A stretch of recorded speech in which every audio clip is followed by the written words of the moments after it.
मुजफ्फरपुर जिले के बोचहा विधानसभा क्षेत्र अंतर्गत भीखनपुर पंचायत के भीखनपुर गांव में शक्ति केंद्र प्रमुख किशन कुमार के आवास पर आज भाजपा के कार्यकर्ताओं ने श्यामा प्रसाद मुखर्जी का बलिदान दिवस मनाया। मुख्य अतिथि के रूप में भारतीय जनता पार्टी के जिला अध्यक्ष रंजन कुमार ने कार्यकर्ताओं में जोश भरने और पर्यावरण के प्रति जागरूक करने का काम किया। कार्यक्रम की शुरुआत भाजपा अध्यक्ष ने पेड़ लगाकर पर्यावरण के प्रति जागरूक करते हुए भाजपा अध्यक्ष ने कहा कि पेड़ लगाने से वातावरण शुद्ध रहता, साथ ही पर्यावरण संरक्षण के साथ ग्लोबल वार्मिंग के बढ़ते प्रभाव को कम करने के लिए पौधरोपण अति आवश्यक। हरियाली के बिना मानव जीवन की कल्पना करना व्यर्थ है। स्वस्थ रहने के लिए पर्यावरण को स्वच्छ रखना होगा। कोरोना काल में जिस तरह ऑक्सीजन के अभाव में लोगों की मृत्यु हुई, उससे निपटने के लिए पेड़ लगाने की जरूरत है। उन्होंने लोगों से अधिक पौध लगाने की अपील भी की। कार्यक्रम के दौरान भाजपा के अहियापुर मंडल अध्यक्ष ओमकार पासवान, किसान मोर्चा के जिला अध्यक्ष उमेश पांडे, सकरा विधानसभा के पूर्व प्रत्याशी अर्जुन राम, जिला मंत्री हरिकिशोर बैठा, अहियापुर मंडल के मंडल महामंत्री रविंद्र कुमार, अखिलेश्वर सर, भारतीय जनता युवा मोर्चा के जिला उपाध्यक्ष गोविंद राजा, अनुसूचित जनजाति के मोर्चा अध्यक्ष रविंद्र शर्मा, अति पिछड़ा मोर्चा अध्यक्ष पंकज कुमार शाह आदि मौजूद रहे। भारतीय जनता पार्टी पूरे देश में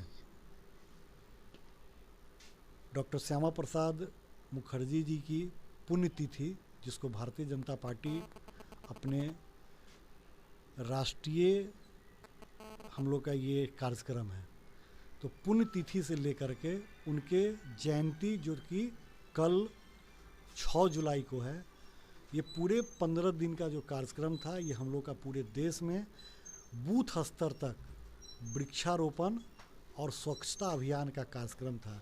इस कार्यक्रम के तहत हम लोग पूरे ज़िले में अपने जो 3225 बूथ है, वहाँ तक इस कार्यक्रम को करने का प्रयास किए हैं। हमारे जो 417 शक्ति केंद्र हैं, जो वहाँ तक इस कार्यक्रम को हम लोगों ने चलाया है। इसी के तहत आज बोचहा विधानसभा के अहियापुर मंडल में ये कार्यक्रम आयोजित किया गया है। इस कार्यक्रम में कल डॉक्टर श्यामा प्रसाद मुखर्जी जी की पुण्यतिथि की पूर्व संध्या पर एक गोष्ठी का आयोजन किया गया था और डॉक्टर श्यामा प्रसाद मुखर्जी जी की जो सोच थी इस देश के लिए, उसको हमारे यशस्वी प्रधानमंत्री जी ने पूरा करने का काम किया है। इस चीज़ पर हम लोगों ने यहाँ पर प्रकाश डाला, अपने कार्यकर्ताओं के बीच में उसको साझा किया है और इस कार्यक्रम के करने के बाद अभी हम लोग वृक्षारोपण का भी यहाँ कार्यक्रम करेंगे। हम लोगों ने ये कार्यक्रम 11 विधानसभा में किया है और कल इसका हम लोग समापन करेंगे और इसका समापन इनके जयंती पर ये समापन होगा। इस कार्यक्रम का मुख्य उद्देश्य हमारे प्रधानमंत्री जी की सोच थी कि अभी जो पूरे विश्व में वैश्विक महामारी कोरोना फैली थी, इसमें इस बार के दूसरे दौर में आप लोगों ने देखा होगा कि हमारे बहुत से साथी ऑक्सीजन के अभाव में गुजर गए। तो आने वाले दिनों में अगर फिर इस तरह की महामारी फैलती है तो वातावरण में ऑक्सीजन का अभाव नहीं हो।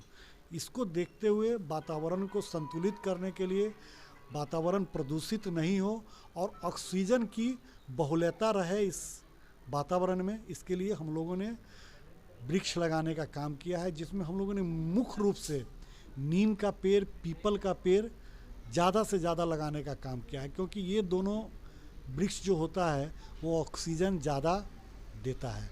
तो हम लोगों ने पूरे ज़िले में इस कार्यक्रम को चलाया है और बहुत ही सफलतापूर्वक लगभग हम लोग 32,000 से अधिक वृक्षों को अपने इस मुजफ्फरपुर ज़िले में लगाने का काम किया है और लगभग 30 से 40 तालाबों को विशेष रूप से सफाई करने का काम किया है। एक हमारा ये भी योजना है कि जो सिंगल यूज प्लास्टिक होता है उसको कैसे ख़त्म किया जाए, उस पर भी हम लोगों ने कार्यक्रम चलाया है। आज इसी संदर्भ में यहाँ कार्यक्रम था और हम लोग वृक्षारोपण करके फिर कल इनकी जयंती को पूरे ज़िले में मना के इस कार्यक्रम का हम लोग समापन करेंगे। लगभग कितना पेड़ लगाने का लक्ष्य है? हम लोग को जो लक्ष्य था, जैसे हमारे पूरे बिहार में ये लक्ष्य जो था वो करीब 7 लाख से ऊपर वृक्ष लगाने का था। मेरे ज़िला में इसका लक्ष्य करीब 20-22 हज़ार के आसपास का हम लोग को टारगेट दिया गया था, लेकिन हम लोग 32,000 से अधिक वृक्ष लगाने का काम मुजफ्फरपुर ज़िले में हम लोगों ने किया है। सर, कोरोना महामारी के बाद देश में जो है महंगाई का संकट जो है बहुत चरम पे है।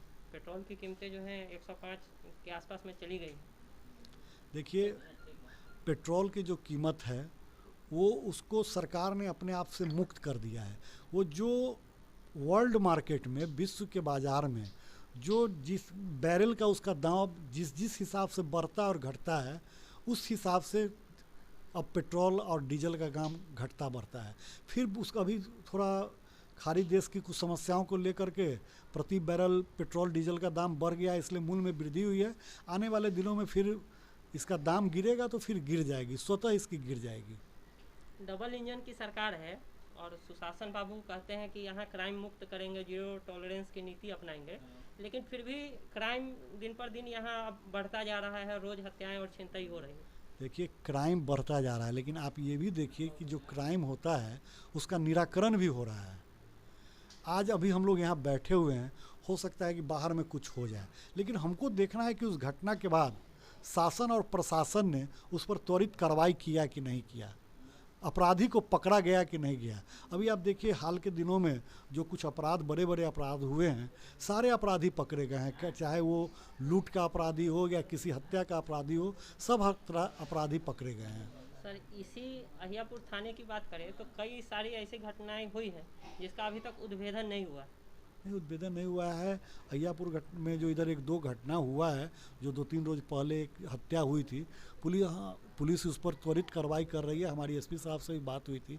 एसपी साहब बोले थे कि एक एक करके हम सारे जो भी इस तरह की घटनाएं हुई है उसका हम लोग कर रहे हैं, और जो अपराधी है वो निश्चित तौर पर पकड़े जाएंगे और उसको जो सज़ा मिलनी चाहिए निश्चित तौर पर मिलेगी।